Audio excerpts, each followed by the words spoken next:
the Hooligans pitch. We back, baby. Here we go again. I'm Michael Miles. Chad Zolik. And here we are. Let's get started. This was a busy weekend. I got a question right off the jump, and I should have prepared you for it. Did we get any more likes? You know what? I don't think we got one like this week. No. Which is a real shame. So I think we need to start marketing, getting their name out there a little bit. I am going to double check though. I didn't get any notifications, so I'm gonna say no. That's okay. Maybe it was a busy week. Yeah, it was a busy week, and Jordan said once we get a Brit on here, we'll have some street cred, and that's when the sun will really shine. So what are you drinking? What's your drink of choice? Oh, tonight I'm going with a refreshing white by Franzia. Classy. It's light. It's tasty. What more could you want? Very nice. I'm going to go with a hazy super sody. Four Hands Brewery from St. Louis. It's 8%, so whew.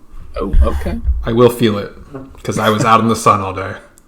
Have you had this one before? Yes. It's a good beer. And all their other beers are not that good, so I've tried a lot of them. Like 4 or 5, and I was like, these are gross. And this is the first one I had, so they didn't want me to go back to their establishment, I guess, besides this beer. So, well, I mean, at least there's one good beer from there. So. Yeah, I'll take it. I'll take the small victory. Okay, let's. Should we start with Saturday's games? Oh well, Liverpool. We need to talk about Liverpool. Yeah, from last Monday. God damn it, Nunez. God.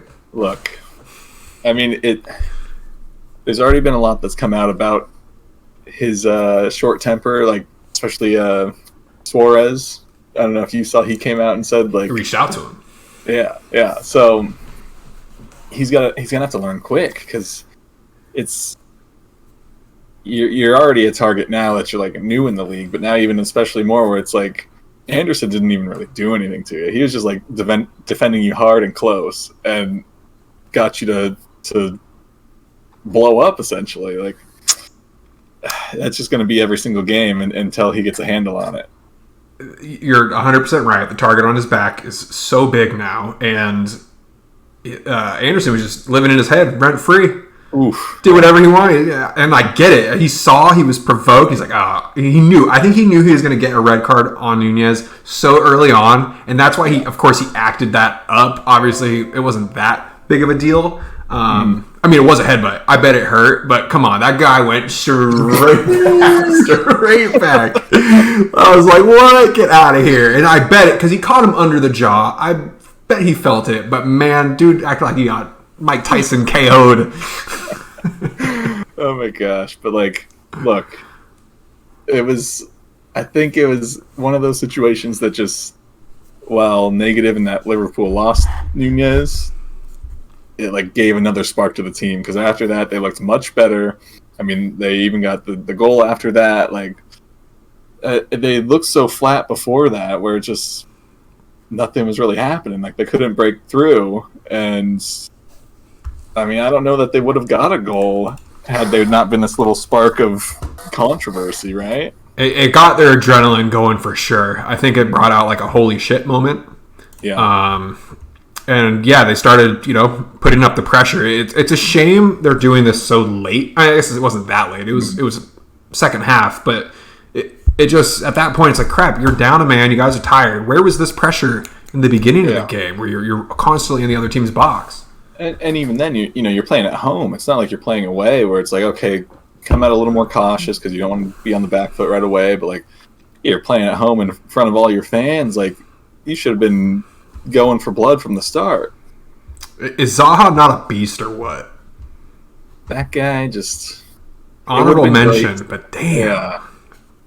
Like, I wish he would have gotten out of Crystal Palace years ago when he was like trying to move, but I mean, I get why he didn't. He signed like a 5-year deal and then wanted to leave, and Palace is asking like $100 million then or something. And like, I get it. Like, you signed him for 5 years, but I think seeing Zaha in a better team, or if he would have just stayed at United for a little bit longer, I think we would have seen a lot more of him.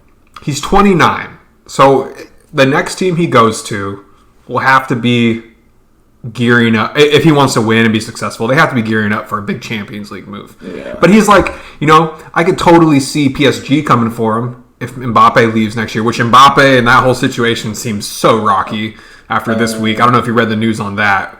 But basically, Mbappe said the team is supposed to play around me, and Neymar and Messi said, LOL, like, we got this, and Mbappe's all mad about it.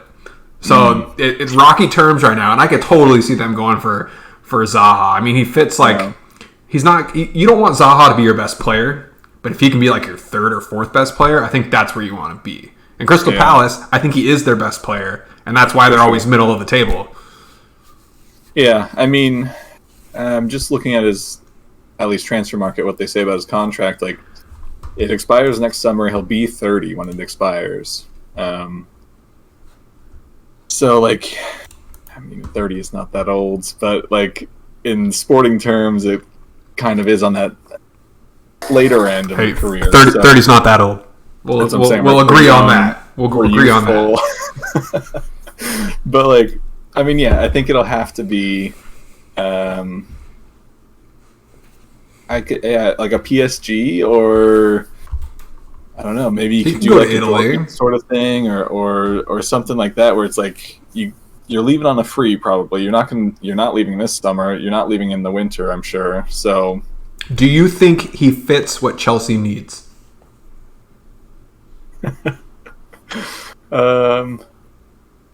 Personally, I think he does. I think he could do well there.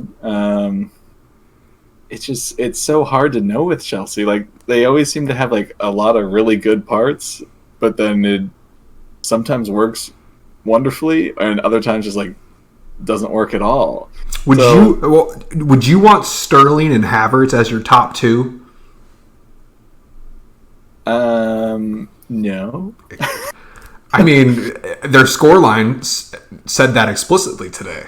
They did nothing. They did nothing. I mean, for me, like, the games that I watched, I guess last season, where Havertz was like actually playing pretty well and getting goals, it's like he seems to operate better as that kind of attacking mid shadow striker kind of position. Like, yep, it's the Dele Alli role of a couple years ago.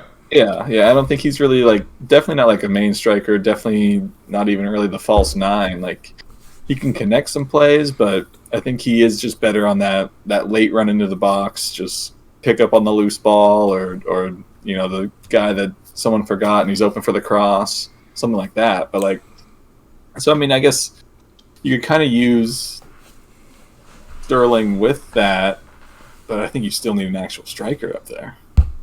I mean, their scoreline 3-0. They look terrible. I caught a piece of the game. I was really interested to see what West Ham was doing, so I didn't watch a good chunk of it. But man, what happened? How many points did Koulibaly end up with this week? Not a lot. With the double yellow, that's -4, -7. Wow. Ouch. And he had an amazing week last week. He was runner-up for Defensive Player of the Week. Yeah, I mean, I only watched the second half, so I came into it and they were already down 2 goals, I think. Yep. And from the get-go of the second half, like, Chelsea was playing with pretty good intensity to match Leeds, but they just seemed to be trying to force things or already like nervous and like just snatching at chances and trying to like force a run through like 3 guys. It just didn't work. And then I think they also just like they seem to have no like real midfield today. It was I know they lost Conte to injury, but like, you got to be able to cover one player in the midfields. And, man, I don't know. Just a little bit of the Liverpool thing was a little bit too little too late when they, I think, turned it on. But even then, they just did not look great today. And there was nothing to turn on. They didn't. I mean, they didn't score. I mean, I don't know. And Mendy played terribly. Him pulling, I told Jordan, I was like, he just pulled a Kepa, man. And I was like, he doesn't do that very much. He does not mess up often. But wow, what was he doing there? Yeah, I don't know. I mean, that whole first goal came started with Aronson a pass, a wayward pass. Like, it was a pass to Chelsea, and they passed it back, and Aronson just kept running after it. And then instead of Mendy just kicking it, he wanted to juke Aronson or something. I don't know. But what are you doing? It was a true FIFA moment. That's kind of what it looked like when they pass the ball. It's like, oh shit, and then it's like, oh, pass to the keeper, and then like, you just messed up, and that was, I laughed, and then I went right back to West Ham because it was too funny. That West Ham game didn't sound like it was any. Oh, it was awful. West Ham is terrible. They played so bad. Mikel Antonio looks like a shell of himself from last year. So last year, I wanted to bring them up. They won 7 out of their first 11 games, only lost 2, and beat Liverpool in that span. I was like, that's an amazing start. And I know I don't remember exactly where they were in the table when that happened. I think they were second or third. But they were rolling. They looked so good. And then they had their little midseason slump, but they still finished high in the table. And to come out this season and just suck. They suck.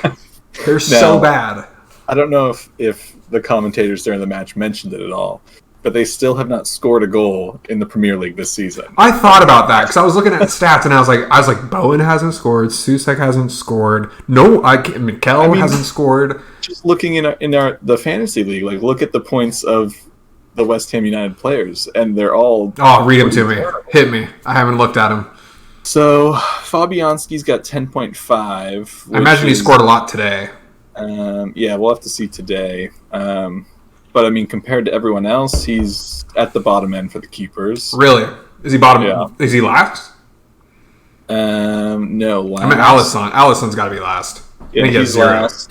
De Gea's right above him, and then it's Fabianski and Mendy now on 10.5. Okay. Aaron Cresswell's the only defender we got from them, and he's on 1 point. I'm going to talk about Cresswell for a second. He pouts so much. So much pouting. Okay, next. It's got to be Rice and Souček. Yeah, Souček is their top performer, at least in our league. He has 8.5 points. He had 2 really good shots on goal today off his head. I think one of them had a really good chance of going in. The other one was saved. Still a pretty good opportunity. He's the only guy out there, which makes sense. He was their captain. He's trying to rally him, trying to get him going. Next, Declan Rice, same freaking thing as Cresswell, dude. He gave the ball up once and like slapped his legs and just stopped. I was like, are you kidding me? I was like, Man U wants him, and I was like, they might get him and might get the exact same guy they're getting right now. Yeah. Not from a year ago, but right now. Yeah. I mean, look, in the league, he's at -3 points. Oh my God, who has him? Just Zach. Oh, brutal, dude. He had a crap week. Yeah. So, and I mean, that penalty miss last week is still hurting, but I mean, it's not looking good anywhere. And then even Jared Bowen is 4 points for, your striker is no goals. Yeah, that's no crazy. goals, no team goals to even bank on. Goals. Wow. Well, you said Souček has 8.5. Is that correct? Yeah. Hey, I'll take that for no goal score because I know he has more than at least not a majority of midfielders, but a good amount. Yeah, he seems to be good at kind of that box to box. So he's getting the clearances, he's getting the shots on target. He's so tall. That's enough to carry until hopefully they start to score. Okay, well, on the flip side of that, Brighton played great. Oh, man. I didn't watch any of their game today, but like the times that I've watched them, they always seem to be pretty good, or like there's like hints of like, this could be a really good team. Welbeck, I mean, I haven't really watched Welbeck play in a long time, but he looks so much bigger and stronger on the ball I feel like we've watched him for the last 10 years, which might be true. I don't know how long he's been in this league, too long. But he looks so good on the ball, which was, really interesting to watch. Their keeper is amazing, which I know he had a hell of a week.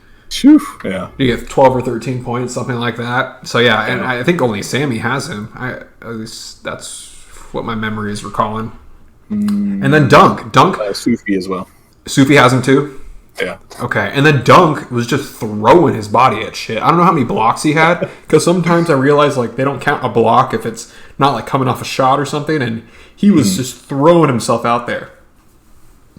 I mean, yeah, like from the times, just thinking about when Arsenal has played them in recent seasons, like Brighton's always been a little bit of that bogey team where it's like on paper, Arsenal should have the better team, but then you get there and it's just like either the tactics from Brighton are like vastly better, or they just have the drive, or someone just pops off. Like, I don't know if it's all down to coaching and he's just like really good at motivating his players and also has good tactics, but the tactics look really good. I can't tell you that there's one individual player with Brighton, because I think I've watched now the last 2 or 3 games of them.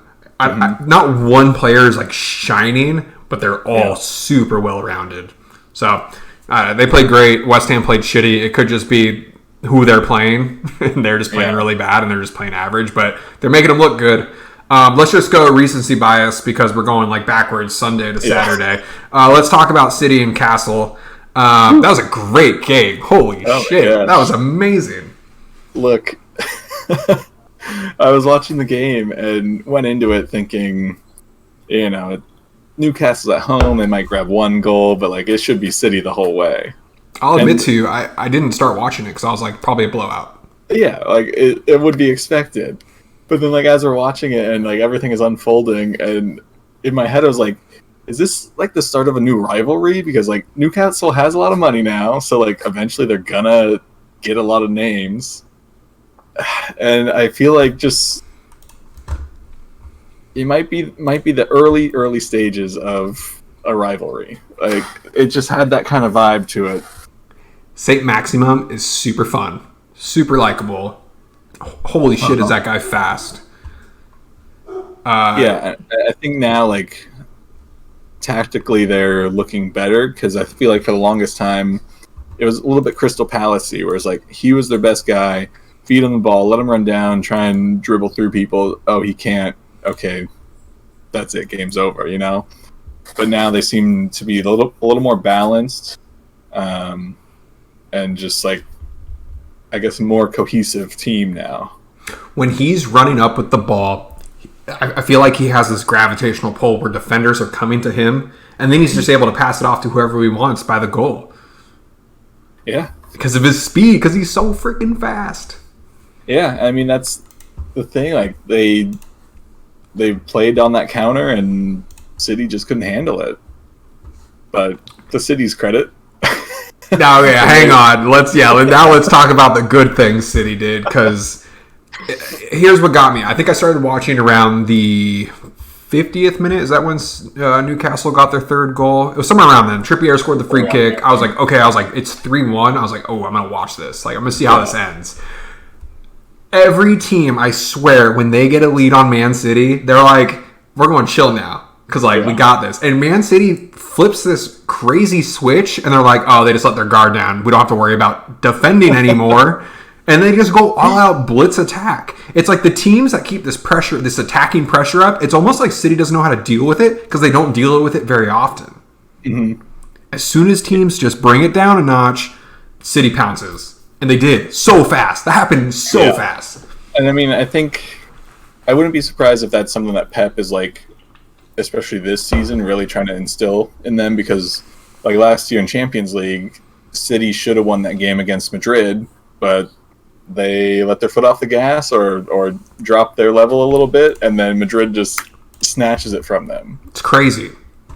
But I mean, like to come back from 3-1 down, grab 2 goals, and I don't know the time, but it felt like it was 5 minutes. Like it was quick. It was the 60th minute and the 64th. Ugh. Okay, so go ahead. De Bruyne's pass, it was just incredible vision. Like we already know he has it, but every time you see it, it's like when Messi or Ronaldo score a great goal. Like they can do it, but to see it is just like, perfect. Fucking like no one else is seeing this run, and it's the most perfectly weighted pass through, and incredible. Yeah, it'll be exciting to see him in the World Cup, and that's got to make Man City nervous when all these guys go to the World Cup. I mean, it's just so early. think every club is Yeah. nervous. Like these first 10 games or whatever it's going to be before everyone leaves. Like it's a big deal. Like you got to get all the points you can right now because who knows how many people are going to come back injured from the World Cup or just like dead tired by the end of the season. Like it's going to be a weird year. I mean, I chose Hooligan because he wasn't going to the World Cup. Okay. That was my weighing factor between KDB and Hooligan. I was like, he's going to get so many more miles on this World Cup because I'm sure Belgium is going to not only want to make a deep run, I assume they will. They always seem to do it. And those deep runs, it's just more miles on the legs. So I know it should be interesting. And then last thing I want to bring up about City, no goal scored by De Bruyne. So that means now, if we're just like, I think we're just going to talk about this every week. All the midfielders now, Gundogan is now back up there with De Bruyne and Foden. And I think Silva now is up there too because he got an assist and a goal. And they all have goals and assists now. So I'm pretty sure all 4 Man City midfielders right now are equal on points just off the top of my head. But Haaland is still up by half point, I think, last I saw. So he has the edge right now. It's crazy. That team is so stacked. It's stupid. I mean, it like today perfectly encapsulated, I think, what we talked about. Because, like, De Bruyne got the assist and also just played well. Bernardo Silva, assist and goal. Gundogan, did he get the goal? Or he got the first goal. No assist. First goal. Yeah. And then Foden, I think, maybe got the assist for the first one. No, first one might have been Silva. Oh, yeah. So Foden, didn't score. Foden had a quiet day. He looks good out there still, though. So it's like any one of those, and you're chilling. Like it's a 4-sided coin, and you flick it, and it's going to be either all of them, none of them, or like at least 2 or 3. At least it's like this every week. And then okay, I got one more thing to say about Man City. Yeah, they drew. Does this give is this like a huge? Let me rephrase this. Every time Man City drop points, I feel like every other team is saying, now's our chance.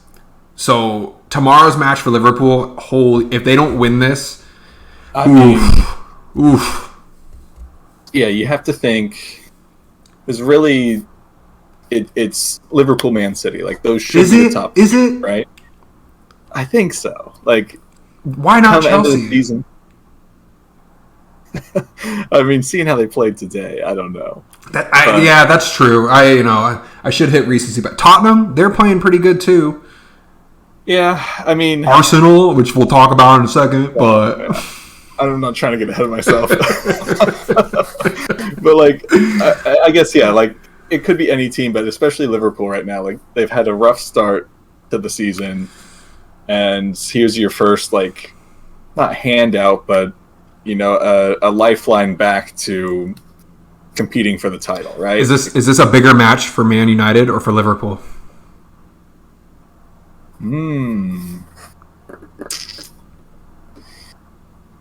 Personally, I think this is a bigger match for Liverpool. I was kind of leaning that way too. Why? Well, I think only because so United, whether they win or lose, it's just a bad start to the season. I don't think United is going to fire Ten Hag. I think they're going to try and do the rebuild. They're going to try and suffer through a season or two. They're definitely watching all or nothing right now. Yeah, right. Like, and you've seen Arsenal over the past few years since Arsene Wenger left. Like, it's been a rough transition, and that's where United has been since Ferguson left, and like they're kind of still in it. And now to have Arsenal as an example of a team that kind of made it out of that, seemingly, I mean, who knows what'll happen, but looking better at least. I think they'll stick with Ten Hag at least for a while. I don't know if he'll make the whole season, depends how the rest of it goes, but so I think the result for them doesn't matter too much. But for Liverpool, I think you started a little bit rocky to just now get a for sure win over a rival will already lift spirits, and knowing that City dropped some points there again, kind of like give you that lifeline of like, okay, like it's only match day 3, but like title's not gone yet. Like there's still hope, right? Plenty of time. I do think this is a bigger game for Liverpool. Man, you lost to Brentford and to Brighton. If they lose to Liverpool and you look at those 3 games, you're going to be like, oh, they should have lost to Liverpool. The other 2, those are obviously the ones who you're going, what the hell happened there? I feel like Liverpool right now is in this like, like we drew to Fulham. Like, okay, like probably should have, blasted them away. And then you get this red card last week and you draw to Crystal Palace and it's like, holy shit, we probably should have won that one too. And they could have won that one down to man. So I think this is the game where things hopefully start to click. No Nunez, but that's okay because he's still so new. I feel like they'll be able to work their magic. There's still so many of them injured. I'm going to bring that up right now. But these injuries I don't want to say they're killing chemistry, but they're definitely killing like the substitutions and the rotations. Thiago out for injury. Jota out for injury. Nunez out with his card. Curtis Jones out until late August. Joel Matip out until late August. Firmino out until 22nd. The Ox, no return date. And then Konate's no return date. So it's like, I feel like they don't even know who's going to be in their starting 11 just because guys are going to filter back in. And then the rotation is just changing. So, yeah, rough start. But, if we do not win tomorrow, and win, not draw, win, I'll be a little nervous to see how the rest of the season goes. Yeah, I mean, for me, from what I've seen of Liverpool this season, it's like I think midfield is the issue. Like, definitely. You don't have like when Thiago is in there, he can kind of pull the strings, but when he's out and like seems to get injured quite frequently now, like he's gonna be out, and it's just that no one else kind of takes over that role to be that creative outlet, or I don't know, like they don't have a strong midfield now, and I don't Henderson's another year older. Age is a big factor. I think that's hurt them quite a bit in injuries. But they're only getting older, and that's always going to be a thing with the championship squad. You don't break apart a championship squad; you let them age out. That happens in every sport. So I'm not surprised at the intensity and the kind of the pace of how our seasons are started. They're getting slower. They are. Every player now has less of a step, except for Diaz. Holy crap, that guy's amazing. He's so fast. But yeah, everyone I feel like just got another year older. So yeah, that makes it tough. I think what you said is probably a lot of it too. It's just like it's early in the season, but like there still just hasn't been a lot of consistency of who's always going to be that starting 11. And like you can account for 1 or 2 changes here and there, but like ideally you want the same starting 11 every match, right? Because of course you'll know each other, you'll know how they play, like they'll fit whatever tactic you decide perfectly. So I don't think Liverpool will struggle. I think this will be the game that really like gets that fire going again, but hope so. I think it'll be a fun game. When you got 36-year-old James Milner coming on as your super sub, you're just going, whoa. Look, that guy. This is a complete tangent. Let's do it. That guy is like the model professional that I think young players need to look at. Well, have you been to his Twitter page, Boring Milner? I have not, but please check it out. It's like I'm hanging out on my patio today. Oh my god! But like, just thinking of some of the guys from the Arsenal squad, where it's like Ox was one of them. When he was here, he always played as a winger, and he really wanted to play in the mid, and we just like couldn't fit him in. He just, whether it was skill related or just like tactically, like he didn't really fit the system in the midfield. So that's part of the reason why he left to Liverpool and plays in your midfield. And like the times I've seen him play, he's fine. But I think these guys get in this like mindset of like, well, I have to be a winger, I have to be a striker, I have to be this. And look, if you're a Ronaldo, a Messi, a De Bruyne, like, yeah, you can. They're up here. You can't even see it. It's way up here. You can pick your position. Like, you'll be fine. You can lock that down. But like for all these other guys, like why not just try and be this jack of all trades? I get, you're losing some of that, I don't know, specialness about being like the winger. But at the same time, James Milner's 36, still playing for Liverpool. And before that, he was at City. Like, he doesn't care if he's playing left back, right back, midfield, winger, whatever he's doing. The coach says, do this, and he says, yes, sir. Yeah. And he doesn't care what it is. I just think a lot of the up-and-coming guys need to like look at those kind of players and be like, if I want to be successful in this sport, that's what I got to do. If at some point you do like become a really good winger or a really good midfielder, that's your spot. Like, you're not going to move. Yep. But when they're so young and trying to decide where they're at, it's like, no, you're playing with fire. Like, you got this good gig already. See it out. Play wherever you need to play. Support the team however you need to. And, just like have the longest career you can instead of this like shortened career or less profitable career for you because you are so like stuck on being one position. Yeah, it's like tunnel vision. Yeah, exactly. And Milner is I've seen him play I think everything but maybe striker and like maybe one of the wings, but even then when he's playing left back, he's still playing up high because he's good at it. Yeah. I'm not surprised. He's definitely like a know your role player. One of a kind. You can't name a lot of players like him. I just went way back in the memory bank. Zanetti, very similar player. Lom from Bayern, very similar. Just so movable. And sounds like he's super coachable too, which is why he's got to be still in this squad. I imagine any team, if he gets dropped, teams are going to say, we want him just for his history, his resume, and how good of a locker room guy he is. Yeah, and that's the thing too, is like, as you get older, you just need to realize your role. Like when David Luiz came into Arsenal, he probably played a little bit more than he was expecting, but a lot of the reason that Arsenal even said they brought him in was just for his experience in the locker room. Like, that goes a long way, especially if you have a younger team. Like, you need the experience, you need the guys that have been there and done it, and lost 3-0 but then also won 3-0 and like be able to ride the waves and everything. Like, definitely. I think we should do an episode after All or Nothing's over, but what your statement there just reminded me when Xhaka in one of the last couple episodes said like, I'm the old guy here at 28. And I was like, wow, like people are looking up to him at 28. I was like, not a lot of rosters are like that. Hey, Arsenal's consistently had the youngest starting 11 over at least this season, and I think the back half of last season. Yeah. Okay. Interesting. So great segue into Arsenal here.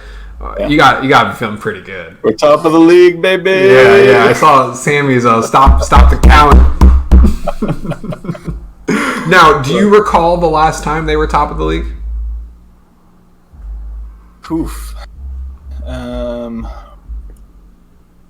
For sure in 15-16. Okay. But I don't know if there was any time after that. Let's note that let's look up the last time they were top at the table and see what's going on. Because I'm curious too. What was the first season Lacazette and Abba came in? Was it? Because I remember when they came in, it was like, let's fucking go. They were moving. Yeah, it might have been the season after that. Okay. Because 15-16, we still had Giroud as our main striker. Okay. Let's see. So Lacazette came into Arsenal in 17-18. Sorry, I'm trying to type. No, you're good. Well, they had a great day at Birmingham. I'm not surprised they won. They played great.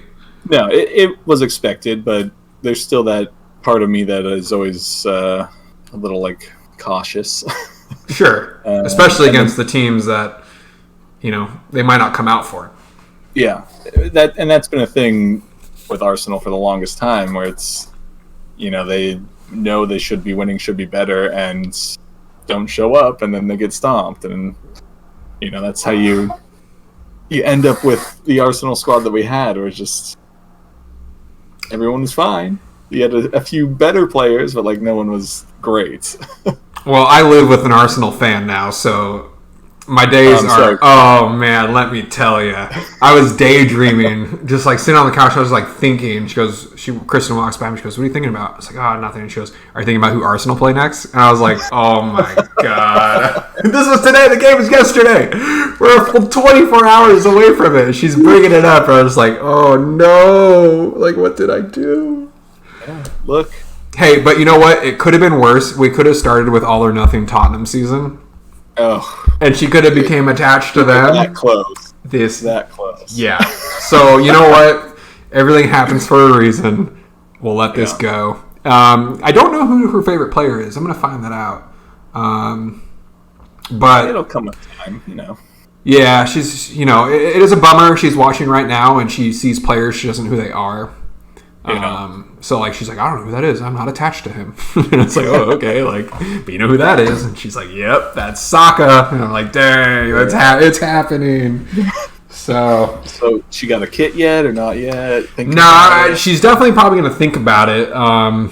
If we do the World Cup pool, there's a lot of soccer going on in this house. Yeah. A lot. There you go. It's a great morning. Like, let's get up and make some coffee and watch a game. Oh, so nice. that's been fun, but she hasn't seen a Liverpool game this season, and I'm just like, I don't know when you will. I guess next weekend. No, I think they play next Sunday. Yeah, they got to get off this Monday schedule. Oh, it's awful. How do they get 2 in a row? Yeah, no, that's weird. Who does Liverpool play? They play Newcastle. Oh wait. I'm on the weekday games. Is that where we're at? No, I'm a full week ahead. Nah, Who Scored is giving me some false dates here. Hang on. Okay, tomorrow. Yep, Liverpool Man United. What time is that game at? 2? 2 for me? Yeah, sounds right. Noon for you? Yeah. They play Bournemouth on the 27th. Okay, so y'all weaken them for us. We can hopefully come in there and City punish did them first. They went 4-0 the week before. Right, they're just getting hammered. Yeah, they're for sure going down. But yikes. Okay, are there any?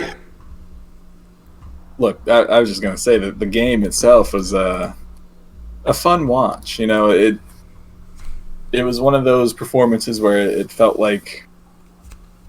I guess it kind of felt like both previous games this season, where like the team is just clicking, everyone is working hard, everyone is, doing what they need to do. There's not that same like defensive blunder that leads to a goal against Arsenal. Like that was happening. I felt like almost every game for a long time. Who was their best player on Saturday? Ooh, I know that's a tough question because they all played pretty great, but if you got to pick one. I would go with William Saliba, not only because his goal was great, but his goal was sick. I think he had 100% passing, and let me just pull up. Did you see Zinchenko's reaction to him scoring? Awesome. Yeah. He just dropped and just couldn't believe it. He just sat there. Believe it. It was just. I didn't think he was going to score that. Me either, but the kick is so perfect. It's just this nice little like scoop, just like floats the ball perfectly into the corner, and man, it was just so good. But hang on. Was that your goal of the week? I think it would be, yeah. Okay. I have a counter. Oh, who's your count? Oh, who's the other one? Because it might be my only other one was going to be Trippier's free kick. Oh, okay. Have you seen Shea Adams' goal?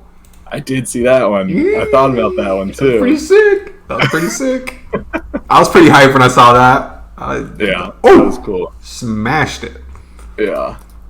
I don't know. I can't find the stat that I need, but like Saliba had a great game defensively and offensively, and I don't know if you heard it on whatever stream you're watching, but the Arsenal away fans were just singing the new Saliba song for like. Love it. Christy was like, "What are they saying there?" I was like, "Saliba." She's like, "That's so fun."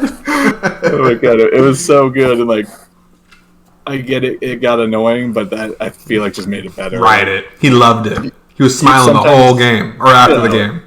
Like sometimes you have to be those annoying fans that just like you're having a good time. You know, your team's winning.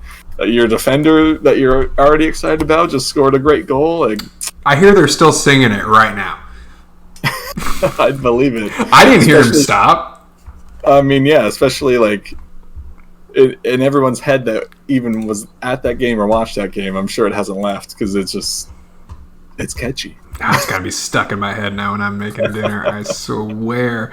You are correct. He did have a 100% pass rate. How many passes did he make? I have that number up. Oh, man. That is money.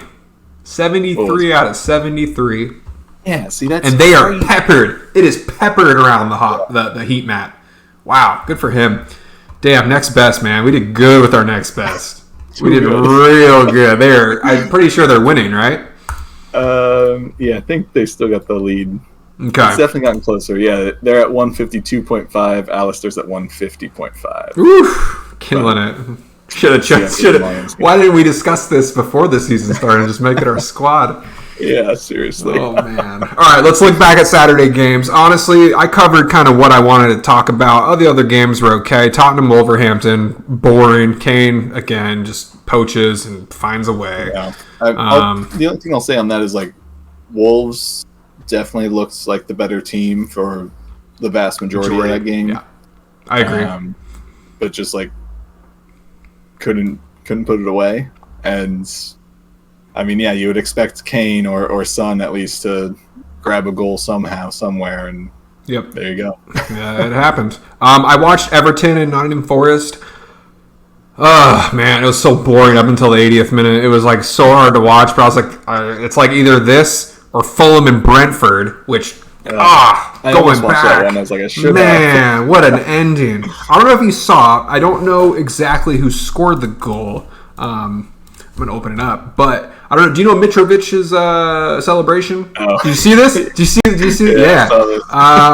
Oh, man, I'm not sure who it was. Ivan Toney. It was Tony. Tony did it? Okay. Yeah, and then and when Mitrovic scored his game winner, he didn't do it back, which I was like, come on. Like, so I'm like, did he actually see Tony do it?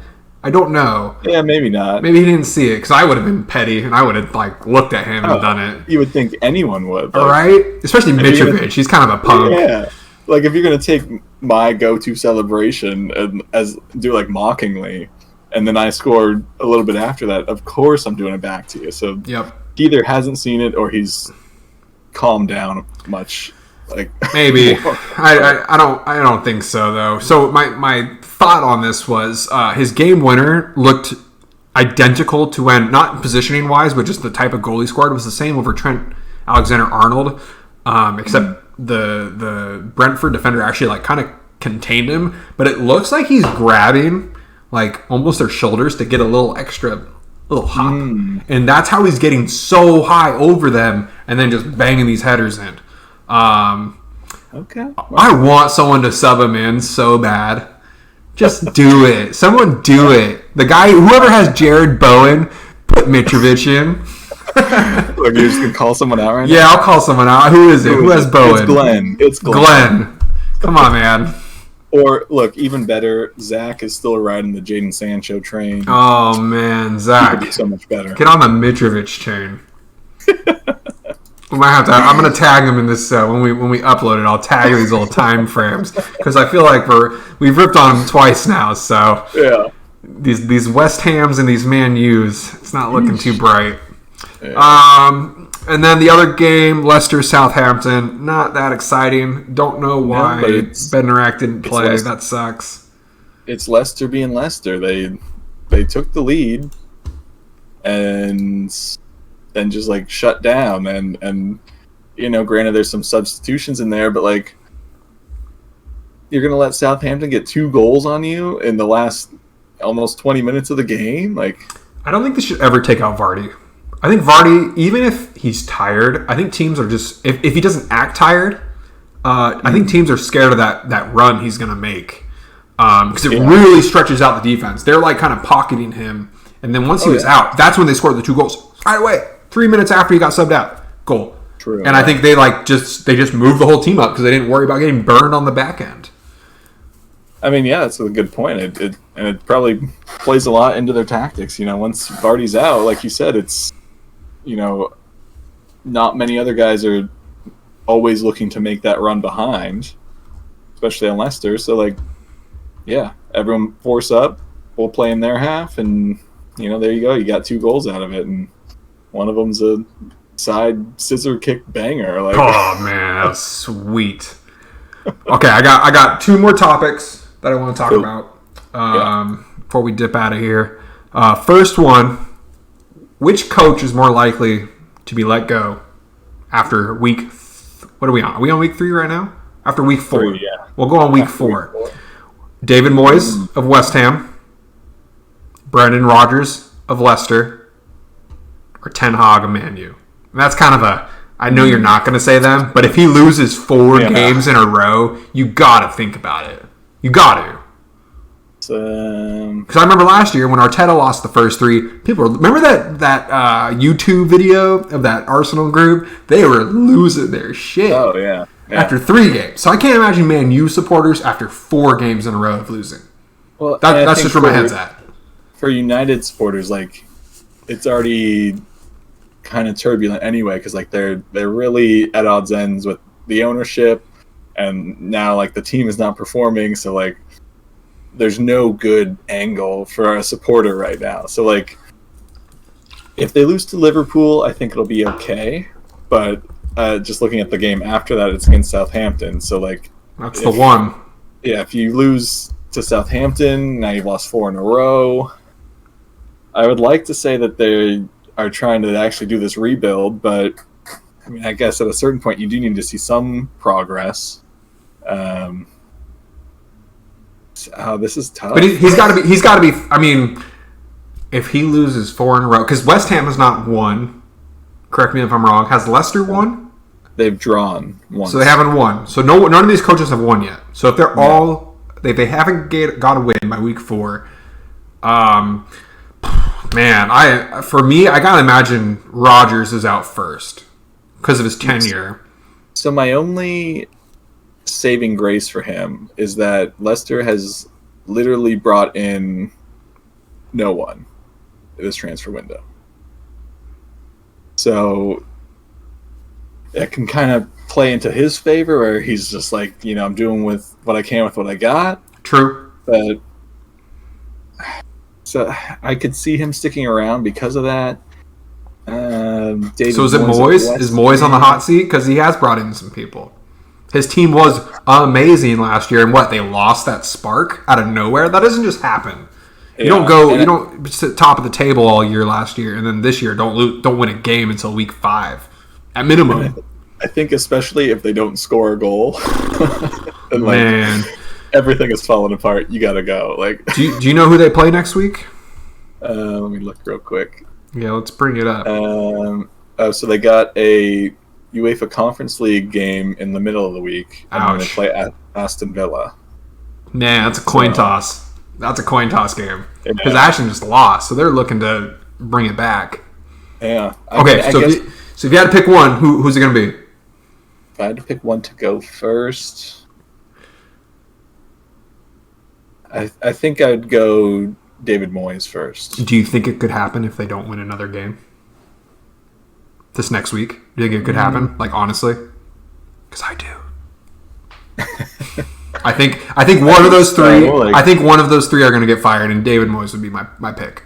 I mean, look, it's early in the season, so you're kind of at that point where you can make a decent change and still come out okay at the end of the season. So it's tough. It's a hard one. It's a coin toss. It really is. Yeah, it's just.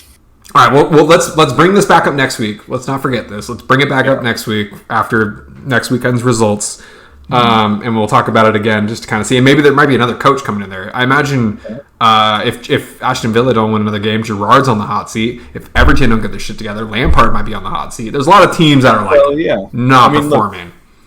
Wolverhampton is the same as Leicester, 2 losses and a draw. Same with Everton, 2 losses and a draw.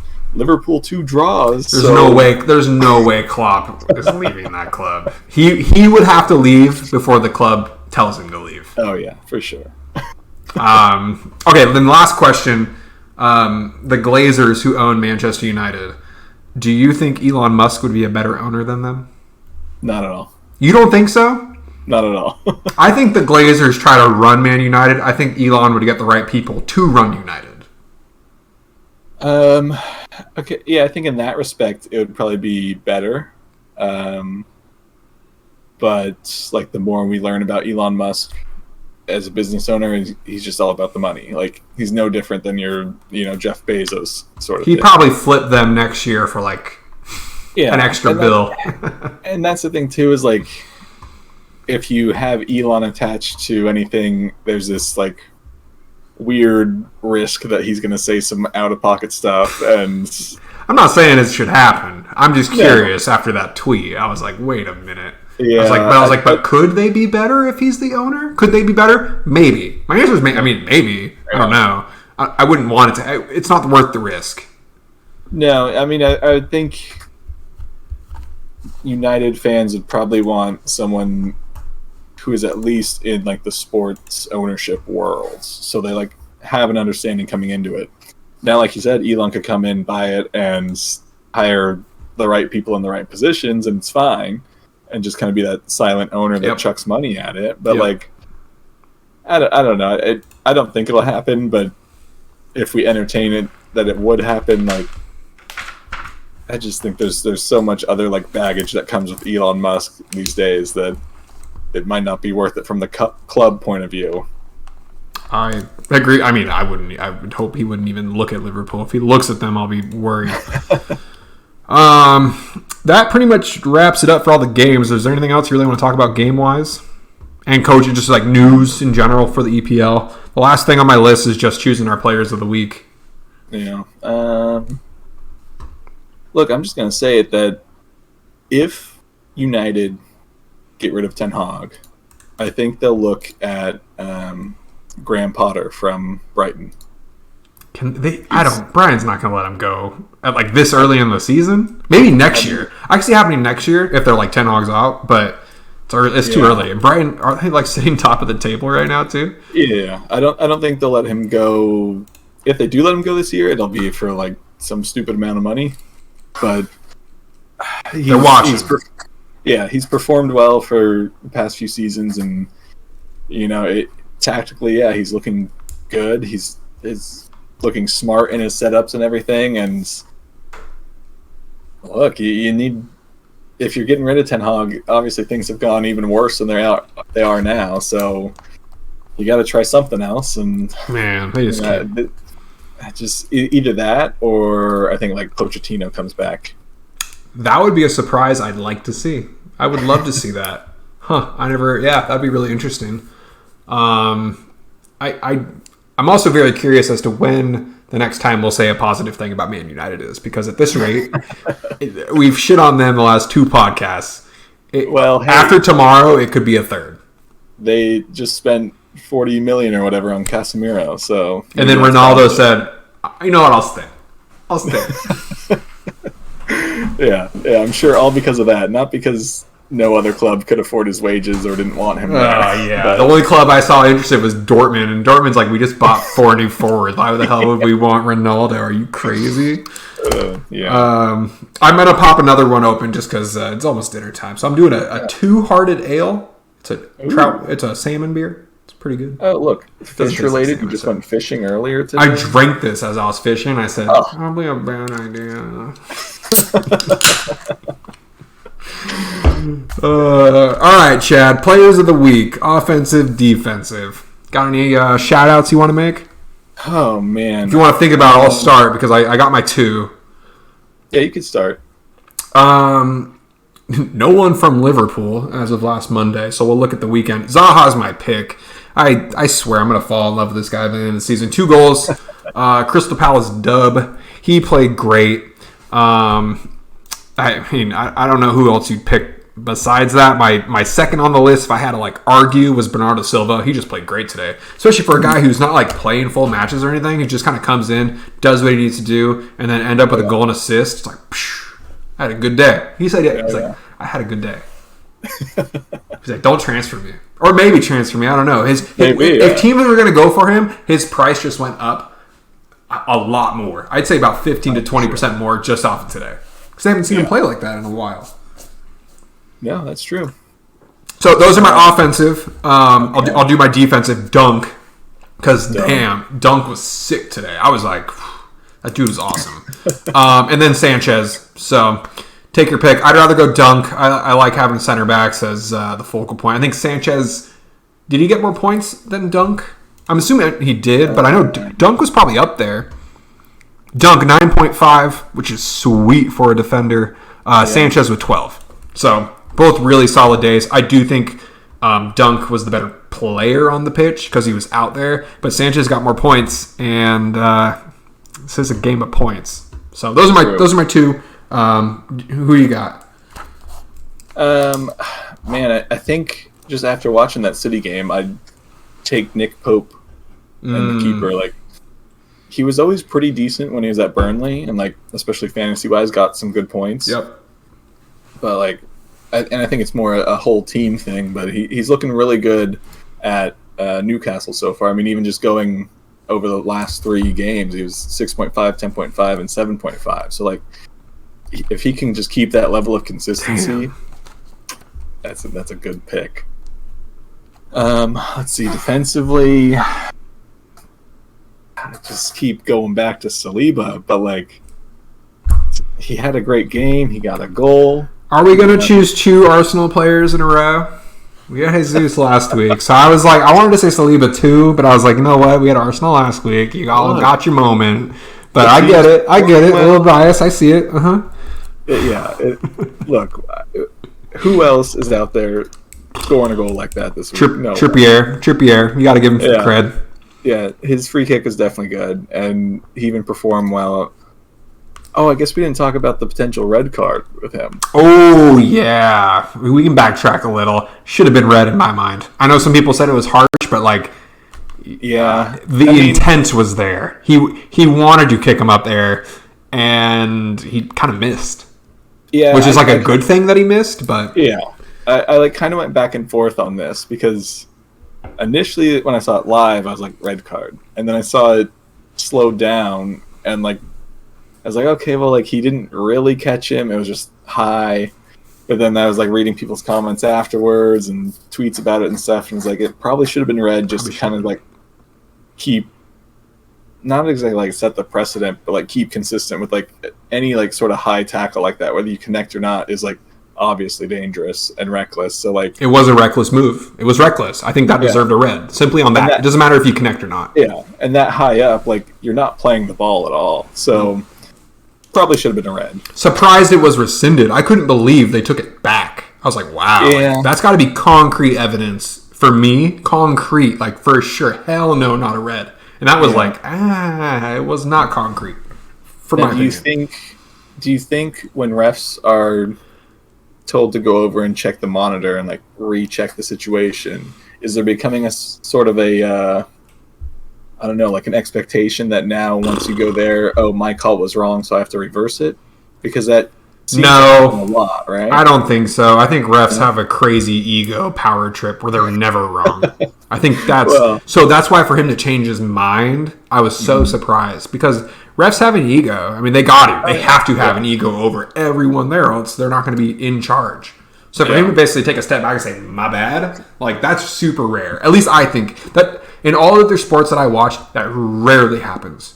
Yeah. Rarely. So yeah, I found that to be pretty interesting. Okay. Let's see. Midfields. Man, it's a tough week for midfields. Aronson had the best week. That's about it. Yeah, I think I'd probably go for him or... You could throw Silva in there. He's our mid, but it could be we're just going offensive, defensive, so... Yeah. I think I'd take Aronson just because of, like, the tenacity and work rate that he showed, and to grab a goal with it was like That's a good day for you for sure. And who else could I throw in there? I think we'll go. I think just De Bruyne. Like, he didn't have his best game, I think, but like when he was needed, he made that assist. That was beautiful. Like, he gave that real performance of like what you would expect of someone at his level of play to do. Yep. Like, put the team on their back and like he was the man. Yeah. He was the man. He was the captain. He did his work. Yeah, for sure.